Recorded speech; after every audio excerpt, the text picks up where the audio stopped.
Imbes na ang usigi ng NBI, ang inusig pa yung usaan namin eh. Yun na nga po. Yung tao, ginagawa lang kanyang tungkulin eh.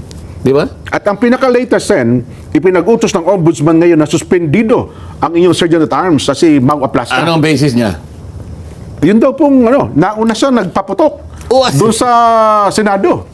Binaliwala niya yung presumption of regularity sa pagganap ng tungkulin ng isang public servant. Ano ba ang trabaho ng USAA? Eh di, depensahan po kayo, siyempre. buong Senado. Security. Enforcement function. Opo. Regular ang ginawa niya. Sino ba kayo? Sabi niya ngayon, ayaw nilang NBI, umalis kayo rito kasi pinagbabawal kayo sa premises rito. Pinagbababa ng armas. Oho. Magkano kayo ng armas? Hindi, ganyan, nagpaputo. Yun ang yun ang trabaho yun ang talaga protocol niya. eh. Oho. Bakit si Matibag at mga NBI na pumasok sa bulwagan ng Senado, wala siyang ginawa. Oho.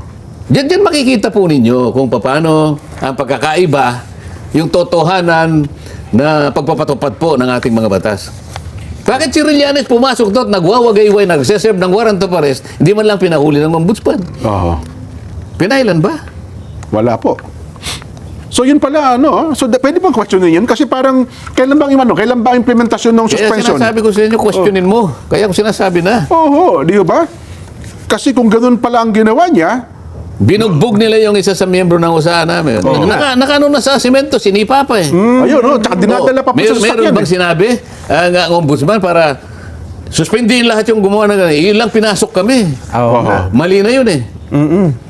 O ano sabi ni Matibag? Hindi naman po kami gagawa ng gano'n. Ibig sabihin, yung paglusob sa amin, kung hindi po kami nakipag-coordinate sa leadership. Ibig sabihin, si SP Soto. Oho. Sinabi niya yun, ha?